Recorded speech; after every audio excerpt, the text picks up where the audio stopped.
प्रत्येक लोकंक पई मतदान गुरुत्वपूर्ण अटे। मतदान करी देशर शासन रे सबु लोक प्रत्यक्ष बा परोक्ष भावे भागीदार होइथाନ୍ତି। मतदान द्वारा समस्ते निज मन पसंदर नेता को बाछिबार सुजोग पाती।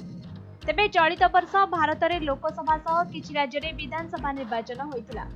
सेपटे आसंता नवेम्बर 5 रे अमेरिका रे राष्ट्रपति निर्वाचन मध्य हेबाकु जाउछि।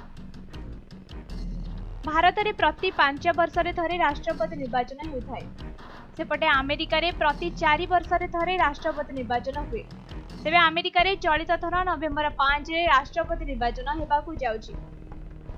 एथिपाई एबे अमेरिका रे प्रचार आरंभ होई सारले। एही समय एक बड़ खबर सामना को आसी। महाकाश रे थिबा सुनीता विलियम और तांका साथी महाकाशरु मतदान रे भाग नेबे। दुई महाकाशचारी एबे अंतर्जातीय स्पेस स्टेशन रे रहिछन्ति। तेबे सेमाने सेठारे आसंता 2025 फेब्रुआरी जाय रहिबे। एहारी भितरे अमेरिकार राष्ट्रपति निर्वाचन हेबो।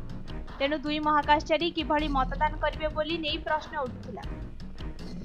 एहा भितरे जणा पड़िछि कि दुई जण अंतर्जातीय स्पेस स्टेशन ने ही निज भोट देई परिबे। एही स्पेस स्टेशन ने सेभଳି बंदोबस्त करा जायछि। एही घटना प्रथम थर नुहे। 1997 मसिया ठारू सेठारे भोट देवा पई समस्त व्यवस्था होइछि।